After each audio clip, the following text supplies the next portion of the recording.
UPSC દ્વારા લેવાતી civil services પરીક્ષામાં ઉત્તીર્ણ થતા સૌથી વધુ ઉમેદવારો આર્ટ્સ એટલે કે વિનયન વિદ્યા શાખામાંથી સ્નાતક બનેલા હોવાની હકીકત જગજાહેર હોવા છતાં ગુજરાતમાં આર્ટ્સ કોલેજો મરવા પડી છે. માંદગીના નિદાન અને ઉપચાર વિશે પ્રસ્તુત છે એક અહેવાલ. 12મું ધોરણ પાસ કર્યા પછી વિદ્યાર્થીઓને ગ્રેજ્યુએશન કરવા માટે આર્ટ્સ, કોમર્સ અને સાયન્સ એ 3 વિકલ્પ હોય છે.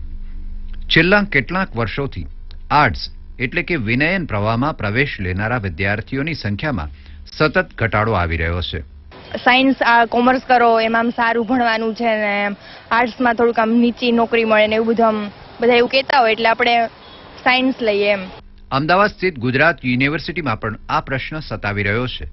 તેથી વિદ્યાર્થીઓ આર્ટ્સમાં પ્રવેશ મેળવે અને સારી કારકિર્દી બનાવી શકે તે માટે પ્રયત્નો પણ શરૂ કરી દેવામાં આવ્યા છે. વિદ્યાર્થીમાં રહેલી આવડતને બહાર લાવી શકાય એવી અથવા તો વોકેશનલ પ્રોગ્રામ, એનિમેશન જેવા, સ્કિલ મેનેજમેન્ટના, ફિલ્મ મેકિંગના આવા ઘણા બધા ઇલેક્ટિવ્સ છે.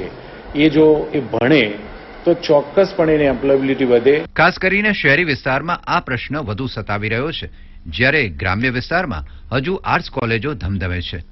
આર્ટ્સના પ્રોફેસરોને સંપૂર્ણ વિશ્વાસ છે કે આવનારા દિવસોમાં વિનયન પ્રવાહ પ્રત્યે વિદ્યાર્થીઓ આકર્ષાશે અને કારકિર્દી પણ બનાવશે.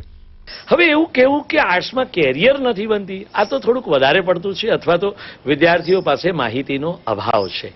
એટલે હું માનું છું કે આ એક સાયકલમાં ક્યાંક અત્યારે આર્ટ્સનો પ્રવાહ મંદ પડ્યો છે, પણ ફરી પાછું એક મોજું આવવાનું છે. જો કે હાલમાં 64% આઈએએસ ઓફિસરો આર્ટ્સના ગ્રેજ્યુએટ છે, તેમજ કોર્પોરેટ સેક્ટર, બેન્કિંગ, પત્રકારત્વ, સરકારી સેવાઓ, પોલીસ તેમજ શિક્ષણ ક્ષેત્રમાં બહોળા પ્રમાણમાં આર્ટ્સના સ્નાતકો સેવાઓ આપી રહ્યા છે. વિસરતા જતા વિનયન પ્રવાહમાં ઘણી બધી તકો રહેલી છે, પરંતુ તેને પસંદ કરવો કે ના કરવો એનો આખરી નિર્ણય આપણે વિદ્યાર્થી ઉપર છોડીએ. જતીન ભટ્ટની સાથે દેવશ્રી વારોતરિયા, દૂરદર્શન સમાચાર, અમદાવાદ.